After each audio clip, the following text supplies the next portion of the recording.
sasabihin eh. Sorry. Good afternoon. And good afternoon din po sa lahat ng ating mga bisita. Salamat po sa inyong oras para sa ating minamahal na si Hyra and Hyra and Carl. Ang marriage na ito ay celebrated in a Catholic way.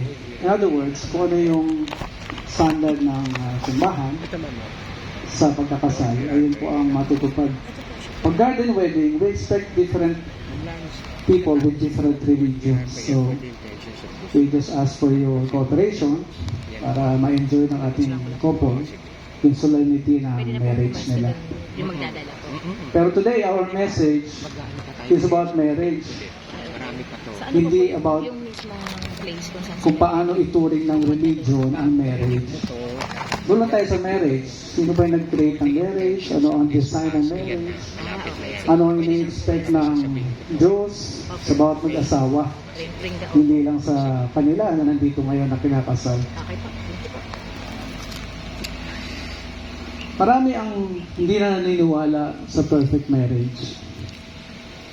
Every time meron kaming kina-counseling or sineseminar about marriage and relationship, pag nagtanong ako, may perfect marriage ba? Hindi pa tapos yung question, umiiling ng ganon. Sa aming pag-aaral sa marriage for about 30 years, since 1990 kasi involved na ako sa mga legal cases, mga problematic marriages, sa korte, sa counseling, involved na po ako dyan. Kaya nga po ako for 30 years, nakabuo po ako ng libro na nagtuturo ng tamang definition ng marriage, tamang pag-handle ng relationship sa bawat mag-asawa. Kasi yun ang pinakamahirap i-handle, yung relationship. Kasi pag nagkaroon ng relationship between two persons, ang iniisip ng tao, yung siya lang, yung tungkol lang sa kanya, hindi na yung tungkol sa partner niya. Which is wrong. Pag pumasok ka sa relationship, ibig sabihin, ready ka sa ibibigay mo sa kanya. Ganon din sa other side. Ready ka sa ibibigay mo sa kanya. Ano ibibigay mo sa kanya? Yung pangangailangan niya. Ano ibibigay mo sa kanya? Yung pangangailangan din niya. Hindi na yung tungkol sa'yo. Bakit? Tapos na yan eh. You have all the time in the world during your single days to enjoy your singleness. You have all the time in the world to develop yourself, find your identity, and purpose in life. Pag pumasok ka na sa relationship, ibig sabihin, nag-asawa ka bigla or nakapag-girlfriend ka bigla without identifying your purpose yet, without knowing your identity yet, mag-i-struggle ang relationship ninyo. Because ang focus mo lang ay achieving your goal, your personal goal. Kaya yung kabilang side na umaasa sa'yo, hindi niya matanggap yung kailangan niya because nakafocus ka sa sarili mong goal. As I study ko sa pag-iisip ng Diyos, kung paano mag-isip ang Diyos, napansin ko, lahat pala nang sasabihin niya ay proseso. Walang shortcut. Laging proseso. If you remember, there was a Pharisee nagtanong sa kanya, ano ho ba ang pinaka-importanting o greatest commandment? Sinagot niya ng dalawang sagot because the question requires two answers. Because sa dami ng batas na pinapasunod nila, almost 660, ano doon yung pinaka-greatest? Sabi nung nagtanong na Pharisee. Ang sagot ni Jesus, love the Lord thy God with all thy heart, with all thy mind, with all thy strength, with all thy heart and mind. And the second is like unto it. Sabi niya, love your neighbor as thyself. Pinag-aralan ko mabuti. Proseso pala yun. Step 1, know God, love God, know His mind, know His heart, paano siya makapag-deal sa tao. And when you know God well, makikilala mo sarili mo. You will discover your purpose in life. Because you were created in His image. The once na makilala mo sarili mo, you will love yourself. Papahalagaan mo sarili mo. You will never do stupid things to hurt you or hurt others. Di ba? Natutunan mo na yung kilalanin yung sarili mo. Mamahalin mo ang sarili mo. Didisiplinahin mo ang sarili mo. Hindi ka nasasama sa mga taong nagsasaya ng oras. Kaya ang isang teenager na ayon sa pag-aaral ng science, before 12 years old, pag na-discover niya ang kanyang purpose, disiplinado na yung bata. Alam niya kung ano yung bibili niyang libro. Alam niya kung hindi siya dapat magsayang ng oras sa isang movie na hindi related sa kanyang passion, sa kanyang goal. Kaya pag tumuntong ng teenager ang isang tao without identifying, knowing his purpose, mag-experiment yan. Mag-experiment. Kaya dito papasok yung responsible parenting. You have to study responsible parenting. Napag-iiwanan na tayo. Pinag-aralan na nila yan centuries ago. Like the psychologist Carl Jung, Erik Erikson, you just have to study them, no? Tinatapon na nila yung mga libro nila dito sa atin. Lagi nasa sale yan. No? Then, you discover yourself, your purpose in life, you are disciplined, then you are ready to offer yourself to your neighbor. Yun po yung sequence.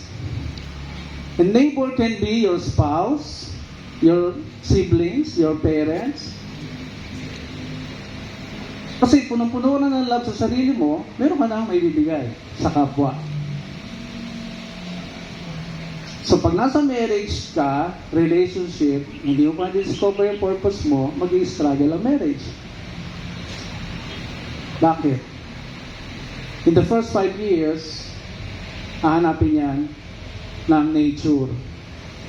Because you are supposed to grow together in the first 5 years.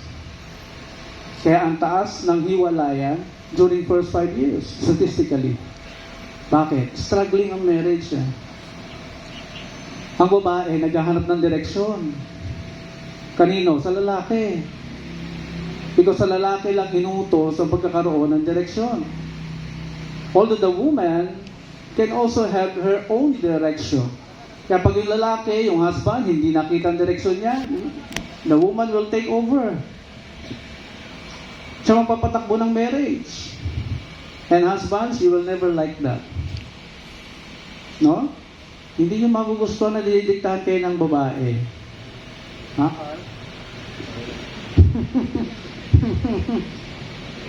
Hindi kayo matutuwa in the long run na yung babae ang nagde-decide sa lahat ng bagay. So, after 5 years, magrereklamo ka na sa mga kaibigan mo. Parang wala naman akong asawa. Nasaan ako sa marriage na ito? Kasi hindi ka kinukonsulta eh. Siya na lang lagi nagde-decide eh. Bakit siya na lagi? Eh wala kang direksyon eh. How do you expect a woman to submit to you? Submit to you where? Kung wala kang direksyon. Saan mo sasubmit? Diba? Yun ang totoong meaning ng submission. Submit to the husband's vision. To the husband's goal. Eh kung wala, saan magsasubmit yung babae? Because you are supposed to fly high together. Not just one. Hindi lang isang tao yung may desire na umunlad ang buhay. Pareho tayo. Pareho kayo. Lahat tayo. Merong desire to fly high. Pero pag may asawa, dapat flying high together as one body. O ito pa. Tinanong uli si Jesus, may karapatan ba ang tao na hiwalayan ang kanyang asawa anytime na gustuhin niya? Because yun ang nangyayari sa kanilang panahon. Napakasama ng marriage and family status during the time of Jesus Christ. Kaya nagtanong sila uli, is it lawful for a man to divorce his wife for any reason at all? Anong sagot ni Jesus? Hindi nyo ba nalalaman Na from the beginning, ginawa ang male, then female. May sequence. No? Hindi lang basta iniwan yung male. Hinanda muna yung male. Tinuruan yung male habang nag-iisa. Anong sabi sa kanya? Stay in the garden, work and protect it. Work in Hebrew means vision, to become. To become. Kung ano ka, magiging successful na engineer ka ba, doctor ka ba, or carpenter, or fisherman, or whatever. Sa lalaki lang yung inatas ng Diyos. Everything was given. All instruction was given before the female was created. So magmamalfunction ang marriage without the husband's direction. Now, nagreklamo yung lalaki. Hindi pa actually reklamo. Naramdaman niya na hindi niya kauri ang mga animals. Naalala niya yung binasa kanina. But for Adam, no suitable helper was found. Sabi doon sa Bible. Just imagine the frustration. Lord, hindi ko naman kauri itong mga animals. Hindi ko naman magkaintindihan. So in response to that, pinatulog siya. At hinugot ang babae sa kanyang tadyang. Bakit hindi sa lupa ginawa ang babae? Pwede naman sa lupa din, pero hindi ginawa ng Diyos. Sa tadyang siya kinuha ng lalaki para maintindihan daw ng bawat lalaki mag-aasawa, yan ay anak mo, yan ay baby mo. Galing sa katawan mo yan. That's why every woman has the feeling na gusto lagi pinapamper sila. Gusto lagi hindi pinapaiyak. Gusto lagi busog. Gusto lagi hindi nagugutom, hindi pinapasayaran ng lamok. That's how they feel because she is your baby. Every woman is a man's baby. Pinag-aralan na rin po yan. Hindi po ako nagsasalita dito by opinion or by feelings. Hindi. Pinag-aralan ko po lahat, binasa ko po lahat ng kanilang studies. At kinompare ko sa nangyayari din sa amin. Kami po yung mga marriage priests. Kami po yung nakakaranas ng marriage. Kaya we are speaking by authority. Nakakaalapansin ko, pag yung babae, lahat ng pera niya, kanya lang. Pag pera mo, pera din niya. Pansin niya ba yun? Diba? Pag pera ni husband, pera din niya. Pag pera niya, sarili lang niya. Pansin niya ba yun? Doon yan galing sa Genesis, yung binasa.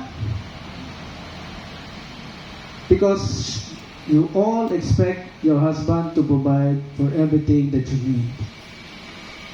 Husband ang magpo-provide niya. Because from the word itself, husband, doon galing po yan. Housebond. The one who binds the house together. At kasama doon yung description na cultivator, tiller ang husband. Cultivator means, ano man yung ina-expect mo sa asawa mo, na nasa mind mo, ikaw ang may obligasyong gawin siya according sa iniisip mo. Okay? Kung yung pinili mong babae, meron ka bang ini-expect na kulang, ikaw din husband ang magtatrabaho to work that out, to make her the woman in your mind. Pupuhunanan mo. Because that is also part of your job as cultivator. Tiller also. So, huwag kayo magtampo kung sila ay ipon ng pera on their own. Alam niyo ba, wives, ba't kayo nag-iipon ng pera? Gusto niyo rin maintindihan kung bakit? Hindi sa takot kayong iwanan, huwag pasukan ng toxic ang inyong utak. Na nagre-ready kayo, pag iniwanan kayo ng husband nyo, kayo nag-iipon kayo ng pera. No. Lason yan sa isip. Alam niyo ba yung pera tinatabi nyo, yung inaangkin nyo lagi? Yan yung tatakbuhan din ng asawa nyo pag sila ay nagupit. Because you are described as helper by God. And helper in Hebrew means ezer.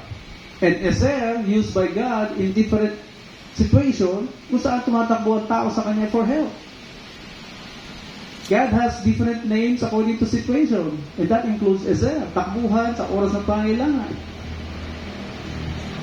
Kaya huwag gastos ng gastos. Dahil pag hinanapin ang husband nyo, pag nagipit siya, sigurado may stress kayong dalawa. Because that saving is supposed to be for the institution that you both created. Institution ng marriage. And that institution is invisible.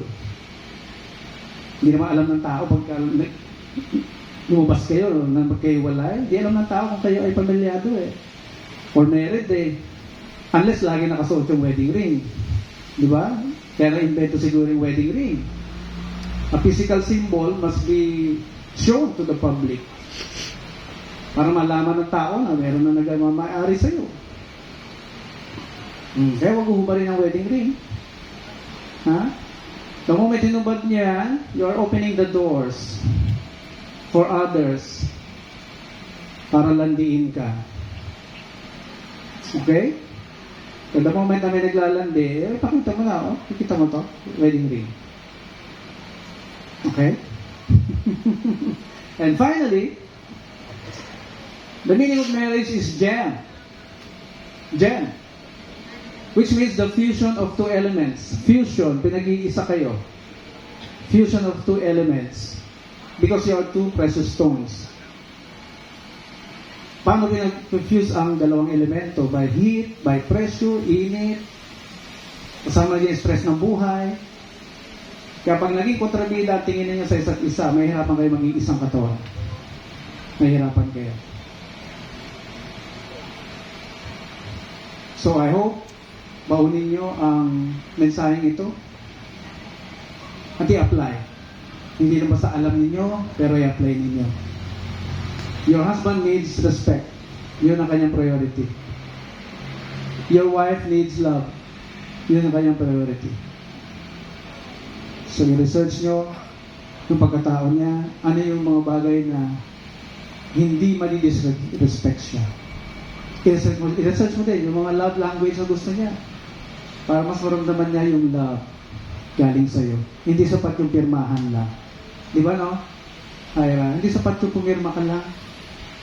Because love and respect are both verb. May kailangan gawin. Okay? So, congratulations to the both of you. Amen.